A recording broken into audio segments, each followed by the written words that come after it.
Break के बाद एक बार फिर आप सभी का स्वागत है और अब बात करेंगे इजराइल ईरान संघर्ष की। हर गुजरते दिन के साथ ईरान और इजराइल के बीच घमासान और तेज हो रहा है। दोनों पक्ष एक दूसरे को निशाना बनाने में जुटे हुए हैं। ईरान ने इजराइल की खुफिया एजेंसी मोसाद और खुफिया ठिकानों पर हमले का दावा किया है, तो इजराइल का दावा है कि उसने ईरानी जनरल अली शादमानी को मार गिराया है। वहीं ईरान इजराइल संघर्ष का असर G7 की बैठक पर भी दिखा, जहां यह संघर्ष चर्चाओं का केंद्र बिंदु रहा। और इस बीच अमेरिकी राष्ट्रपति डोनाल्ड ट्रंप बैठक को बीच में छोड़कर अमेरिका पहुंच गए। इजराइल ईरान संघर्ष का असर कनाडा में जारी G7 की बैठक में भी दिखा, जहां से अमेरिकी राष्ट्रपति डोनाल्ड ट्रंप बैठक को बीच में ही छोड़कर वॉशिंगटन के लिए रवाना हो गए। व्हाइट हाउस के मुताबिक मध्य पूर्व में तनाव को देखते हुए ट्रंप ने यह फैसला लिया। हालांकि वॉशिंगटन के रास्ते ट्रंप ने भी इस बात की तस्दीक कर दी कि वो सिर्फ सीज फायर नहीं चाहते, बल्कि संघर्ष विराम से बेहतर की उम्मीद कर रहे हैं। इजराइल को समर्थन देने के सवाल पर ट्रंप ने नेतन्याहू के पहले वाले बयान को ही दोहरा दिया। उन्होंने कहा कि ईरान के पास परमाणु हथियार नहीं हो सकता।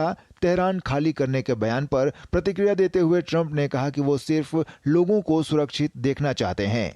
चेतावनी भरे लहजे में अमेरिकी राष्ट्रपति ने कहा कि उन्होंने किसी भी प्रकार की शांति वार्ता के लिए ईरान से संपर्क नहीं किया है, लेकिन नागरिकों की जिंदगी बचाने के लिए तेहरान को प्रस्तावित समझौता स्वीकार करना ही होगा। हम बहुत अच्छा कर रहे हैं। याद रखें, ईरान के पास परमाणु हथियार नहीं हो सकता। आपको इसमें बहुत गहराई में जाने की जरूरत नहीं है। उनके पास परमाणु हथियार नहीं हो सकते। बहरहाल संघर्ष के 5वें दिन भी दोनों तरफ से घमासान जारी रहा। रिवॉल्यूशनरी गार्ड ने मंगलवार को तेल अवीव स्थित इजराइल की खुफिया एजेंसी मोसाद के हेडक्वार्टर पर हवाई हमला किया। मोसाद हेडक्वार्टर पर हमले का वीडियो भी सामने आया, जिसमें वहां भीषण आग की लपटें देखी गई। इजराइल ने ईरान की तरफ से 30 मिसाइलें दागे जाने की पुष्टि की। दूसरी तरफ इजरायली सेना की जवाबी कार्रवाई में ईरान के शीर्ष सैन्य अधिकारी मेजर जनरल अली शादमानी की मौत हो गई। शादमानी ईरान की सैन्य आपात कमान के प्रमुख थे। उन्होंने 4 दिन पहले ही पद संभाला था। इस बीच इजरायली सेना के तेहरान पर हमले और ट्रंप के ताजा बयान के बाद ईरान की राजधानी तेहरान में लोगों का पलायन शुरू हो चुका है। शहर की पुरानी ग्रैंड मार्केट बंद है, तो पेट्रोल पंप पर लंबी कतारें देखी गईं। संभावित हमले को देखते हुए तेहरान का डाउनटाउन इलाका खाली हो चुका है। इस बीच संघर्ष की स्थिति को देखते हुए सभी देशों ने अपने अपने नागरिकों को निकालने की कवायद शुरू कर दी है। बढ़ते तनाव और सैन्य संघर्ष के बीच भारत सरकार ने ईरान में रह रहे अपने नागरिकों की सुरक्षा के लिए त्वरित कदम उठाए हैं।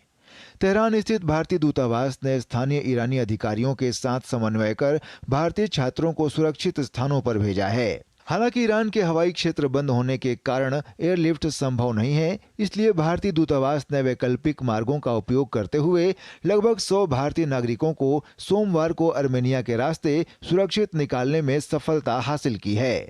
दरअसल ईरान में अनुमानित 10,000 भारतीय नागरिक हैं, जिनमें 1,595 से अधिक छात्र और 183 तीर्थयात्री शामिल हैं। भारतीय दूतावास ने उन भारतीय नागरिकों को जिनके पास स्वयं के परिवहन साधन उपलब्ध हैं, तेहरान छोड़कर सुरक्षित स्थानों पर जाने की सलाह दी है।